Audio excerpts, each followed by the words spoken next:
Hey guys, so I'm sure many of you have seen the Back to the Future trilogy, and if you haven't, I don't know what you're doing here, go and watch it. Seriously, you gotta go watch it. Anyway, ever wonder why we never got to see flying cars, self-lacing shoes, hoverboards, or Jaws 19? Well, aside from the obvious explanation that it's because, well, it just never happened, because we never needed them, there's a retconned, non-canonical explanation as to why this is the case.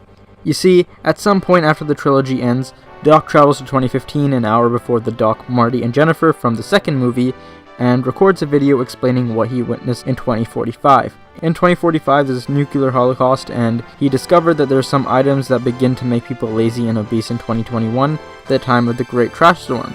So in order to clean up the streets, Mr. Fusion units were created, and Griff wanted revenge for people making fun of him, and after he created Thing Meme, a social media platform by Griff Tech in 2045, he attempted to send out a virus that sent the word Butthead, but it ended up short-circuiting all the Mr. Fusions, causing the explosion. Because of this, Doc travels to many different points in time when these inventions were created and prevents it from happening.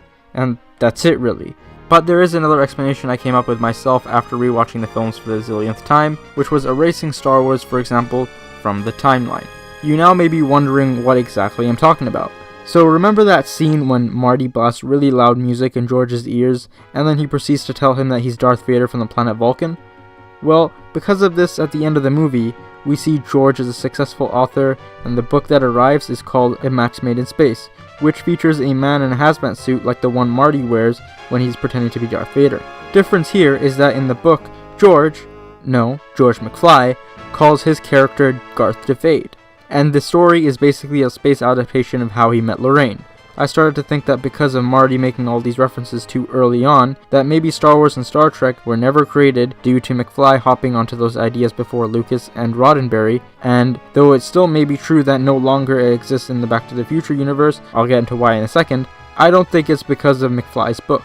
Because McFly's book again has nothing to do with Star Wars, the characters' names are different and he didn't publish it until 1985, 8 years after A New Hope, and 3 years after Return of the Jedi. Now, why did he wait until 1985 to write it? Well, there are some theories out there that speculate that George figures out that Marty is a time traveler, and he doesn't want to disrupt the timeline. But that's a separate topic altogether.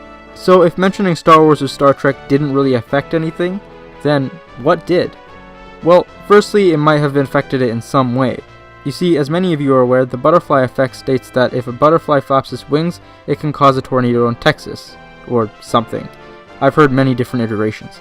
Basically, it just means that the smallest things can have a large effect on the rest. And the reason for that is that one decision can take a major discourse and affect the rest of the future. And obviously that's what this movie series is about. So because he mentioned it, maybe somehow it ended up being the release of Jaws 19 instead of The Force Awakens. It probably was also at least somewhat impacted by the two film adaptations of George's book. But moving along, these movie references aren't the only things that Marty meddled with. The reason they have hoverboards in 2015 in the movie, and we don't, is also probably because Marty invented the skateboard instead of someone else. Since it's unknown when exactly the skateboard was invented, either in the 40s or the 50s, or who invented it for that matter, Marty could have potentially invented it earlier than it should have been.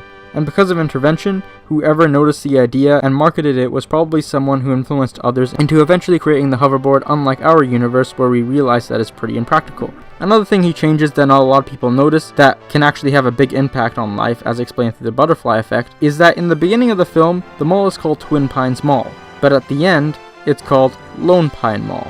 So there are a lot of factors to consider when changing the timeline, and so we don't have these technologies either because of that, or because of the retconned explanation. Anyways guys, if you think this is true, leave a like, comment down below if you agree or disagree with my theory, hit subscribe if you like this type of content, and I'll see you soon.